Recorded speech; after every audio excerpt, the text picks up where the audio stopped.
¿Por qué un cristiano que ora y ama a Dios no habla en lengua? Se puede ayudar con una predicación del libro de Nahum, porque casi siempre cuando estoy cantando o estoy orando, de pronto empiezo a llorar. Una mujer puede discipular, no sé qué hacer. Las promesas de Dios siempre se cumplen. Quería saber si ustedes tendrán algún material sobre ética ministerial. ¿Debo seguir con mi vida o debo esperar que Dios convierta a mi pareja?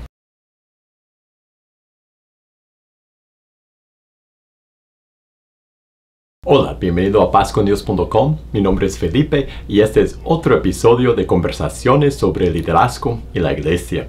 En este programa yo contesto las preguntas que me mandan. Entonces, si quieres mandarme preguntas de la vida, de Dios, de la Biblia, de la iglesia, de lo que sea, de liderazgo, mándame las preguntas a preguntas@pazcondios.com, preguntas@pazcondios.com y quizá veremos tu pregunta en un episodio futuro. Hoy vamos directo a las preguntas. Y la primera pregunta es una muy buena pregunta. Dice así: ¿por qué un cristiano que ora y ama a Dios no habla en lenguas? Excelente pregunta. Muchas veces en algunos diferentes ramos del cristianismo de hoy día existe la expectativa que si uno tiene el Espíritu Santo va a hablar en lenguas. Pero mi consejo es que lea 1 Corintios 12, 13 y 14, porque ahí explica que el Espíritu Santo da los dones a cada quien y da los dones que Él quiere. No todos tenemos los mismos dones y no todos tenemos los dones que quisiéramos quizás tener. Nosotros tenemos los dones que el Espíritu Santo nos da. Él decide y lo hace para el bien de la iglesia. Entonces, ¿por qué no tiene un don específico del Espíritu Santo? Sencillamente porque el Espíritu Santo no ha decidido darte este don. Entonces, mi consejo, lea 1 Corintios 12, 13 y 14 y eso le va a dar una buena explicación de cómo funcionan los dones, de cómo obra el Espíritu Santo con los dones y cómo pedir dones y buscar los diferentes dones también. Y la próxima pregunta: hola hermano, ¿se puede ayudar con una predicación del libro de Nahum 1, 9 a 14? En este momento no puedo ayudar porque no tenemos una prédica de este libro o de esa sección de la palabra de Dios, de ese pasaje. Lo que normalmente hago en mis predicaciones, y mis predicaciones son las predicaciones que comparto en pazcondios.com, entonces lo que normalmente hago en mis prédicas es predicar por una serie de un libro entero en la Biblia o por una serie de temas. Y no he llegado a predicar el libro de Nahum, pero el día que lo haga, pues lo compartiré con ustedes. Y gracias por la pregunta. Y la próxima pregunta: ¿por qué casi siempre cuando estoy cantando o estoy orando, de pronto empiezo a llorar? Buena pregunta. La verdad, cuando cantamos y cuando oramos, estamos hablando con Dios, estamos comunicándonos con Dios. Y si pensamos en las palabras que estamos diciendo, si pensamos en lo que estamos expresando en los cantos o en la oración, si no solo es como dijo Jesús, una vana palabrería, entonces lo que va a pasar es que vamos a sentir diferentes emociones. Vamos a sentir arrepentimiento, o vamos a sentir tristeza o alegría, o vamos a llorar de gozo o de tristeza, o vamos a sentir paz, vamos a sentir los diferentes frutos del Espíritu Santo. Dios nos toca emocionalmente cuando nosotros hablamos con Él. Es nuestro Padre y Él se comunica con nosotros a través de su palabra, por su Espíritu, y también Él a través de su Espíritu Santo nos hace sentir gozo y paz y paciencia y diferentes emociones y características internas. Entonces es muy normal que sentamos algo cuando estamos de verdad hablando con Dios. Y a la vez yo diría a todos nosotros que tengamos cuidado de buscar ciertas respuestas emocionales a Dios, que cada vez, de no sentir que cada vez que canto tengo que sentir X emoción, o cada vez que oro tengo que experimentar esa sensación o esa emoción, porque es diferente cada vez. Y hay que agradecer a Dios cuando sentimos algo y también buscarlo cuando la respuesta emocional no es lo que quisiéramos que fuera. Y la próxima pregunta. Quiero saber si una mujer puede discipular. Buena pregunta. La Biblia pone ciertas restricciones sobre algunos oficios y algunos ministerios. Por ejemplo, los hombres son los que pueden ser nombrados como pastores o ancianos, obispos, los líderes principales de la iglesia. Según 1 Timoteo 2, los hombres son los que deben predicar públicamente en la congregación. Pero, y eso es un gran pero, la mayoría del ministerio cristiano es para hombres y para mujeres. Entonces, ¿puede una mujer discipular? Claro que sí. En la palabra de Dios hay ejemplos e instrucciones que nos diría que el discipulado es para todos. La gran comisión, Mateo 28, 18 a 20, Jesús lo dijo a sus discípulos. O sea que cada persona que va a ser discípulo de Cristo tiene que discipular a otros. En Tito 2, Pablo expresa cómo los hombres tienen que guiar a otros hombres y las mujeres tienen que guiar a otras mujeres.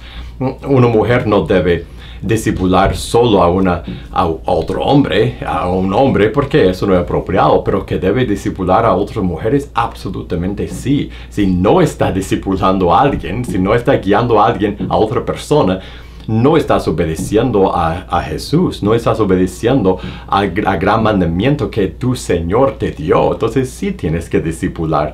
De hecho, ¿recuerda la historia de Apolos? Un joven y Aquila y Priscila, una pareja que empezaron a discipular a Apolos, a enseñarle mejor. Ellos juntos como pareja estaban enseñando a otro hombre, a otro joven que estaba enseñando a otras personas. Entonces el mandato de discipular es para todos. Es para todos. La próxima pregunta es una pregunta muy generalizada. No sé qué hacer. En otras palabras, ¿qué debo hacer?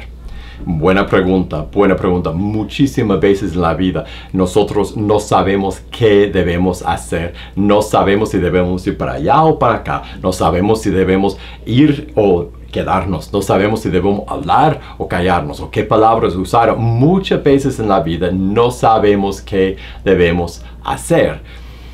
Y tenemos una gran esperanza. Y la esperanza es la promesa en la palabra de Dios que todos los que son guiados por el Espíritu de Dios son hijos de Dios. El Espíritu Santo, Él nos guía. Y si eres cristiano, Jesús dijo, Él te guiará a toda la verdad. Él nos guía. Él nos dice qué hacer. Por mientras que leemos la palabra de Dios, por mientras que oramos, el Espíritu Santo nos guía. Nos enseña y nos dice qué debemos hacer. Entonces, si no sabes qué hacer en cualquier circunstancia, en cualquier decisión, en cualquier parte de tu vida, pregunta a Él. Pregunta a Dios, pregunta al Espíritu Santo y espera la guía de Dios y sigue la guía de Dios. Y no sigues tu corazón, sigue la guía de Dios. Que Dios te bendiga en tu camino. Las promesas de Dios siempre se cumplen, o uno la puede demorar o hasta dejar sin efectuar. Buena pregunta, excelente pregunta. Primero, Dios es soberano.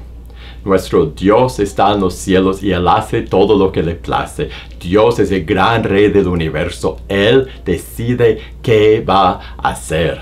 Ahora, nosotros, y segundo, cuando Dios promete algo, lo hace. Dios hace lo que Él quiere, lo que Él pide, lo que Él dice que va a hacer, Él lo hace. Entonces puede uno parar los planes de Dios, puede uno ponerse en el camino y decir no a Dios, no. No, absolutamente no.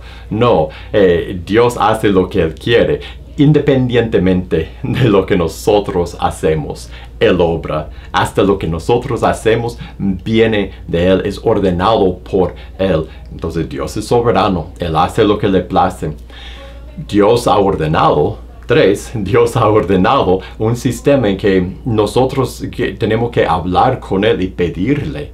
No tenemos porque no pedimos, dice Santiago. Nosotros tenemos que hablar con Dios y pedir, y Él responde a las oraciones de sus hijos. No siempre con sí, no siempre con no, no siempre con tal vez. También Dios ha ordenado un sistema en su mundo en que sus hijos obran y trabajan juntamente con Él. Si no hablamos del Evangelio, Dios no va a transformar corazones a través del Evangelio. Entonces, que nosotros en el sistema que Dios ha ordenado, nosotros tenemos que hablar con Él, tenemos que orar, tenemos que pedir lo que es su voluntad y tenemos que colaborar con Él, tenemos que trabajar con nuestro Padre, porque cuando nosotros trabajamos con nuestro Padre, Él obra. Pero al final de cuentas, Él hace lo que quiere. Él es el Rey soberano. La próxima pregunta es: quería saber si ustedes tendrán algún material sobre ética ministerial. Buena pregunta. La respuesta es no. No tenemos un material específicamente sobre ese tema. Tenemos mucho en pazcondios.com sobre liderazgo, mucho que tiene que ver con todo lo que es el liderazgo, pero sobre ese tema específico no tenemos una enseñanza. Lo que recomendaría es que usaras la palabra de Dios, 1 Timoteo 3, 4 y 5, y que usaras, y bueno, 1 y 2 de Timoteo, todas las cartas, pero específicamente en 1 Timoteo 3 y 1 Timoteo 5, él habla del liderazgo, él habla de los requisitos y lo que uno debe de ser y hacer siendo líder en la iglesia, y también algunas de las consecuencias por no ejercer bien ese liderazgo. Entonces yo recomendaría esos dos capítulos y más generalizado esos dos libros, 1 de Timoteo y 2 de Timoteo. Yo creo que ahí vas a encontrar la respuesta a tu pregunta. Y la última pregunta de hoy: ¿debo seguir con mi vida o debo esperar que Dios convierta a mi pareja? Excelente pregunta. Y les voy a contar más de lo que vino en el contexto de la pregunta. Una joven escribe esta pregunta y relata que tuvo un hijo con alguien, vivían en unión libre y tenía un hijo con esa persona, y después ella decidió separarse de él porque no era la voluntad de Dios vivir en unión libre. Y ahora tienen el lazo que es su hijo, y me imagino, no dice eso en su pregunta, pero me imagino el lazo que es la relación que tuvieron por todos esos años, y ahora no sabe si debe esperar que Dios convierta a esa persona para poder casarse con él, o si debe seguir con su vida y no buscar noviazgo y matrimonio con él. Primero, quiero felicitarte por haberte separado de él, porque estaban viviendo en fornicación, y eso era una gran barrera en tu camino, en tu relación con Dios. Tu alma estaba en riesgo, en peligro. Entonces hiciste súper bien por apartarte. Es algo que pocas personas hacen, y realmente es evidencia del poder del Espíritu Santo en tu vida, el hecho que tomaste esa decisión. Ahora, ¿qué debes hacer? ¿Qué debes hacer con él? ¿Qué debes hacer con tu hijo y con tu vida después? Honestamente, eso es muy difícil, porque querer o no, vivir junto con alguien es una unión, y es algo que une a sus vidas. Y tener un hijo también une a sus vidas. No obstante, la palabra de Dios es muy, muy clara, que no tiene que estar unido en un yugo desigual.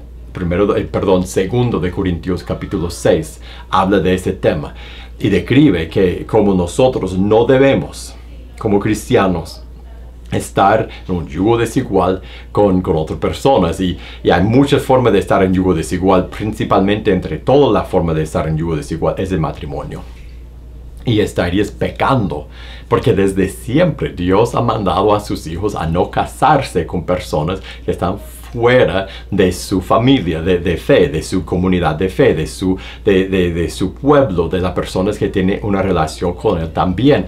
O sea, que las únicas personas que son candidatos para el matrimonio son otras personas que tienen la misma relación con Dios que tú tienes.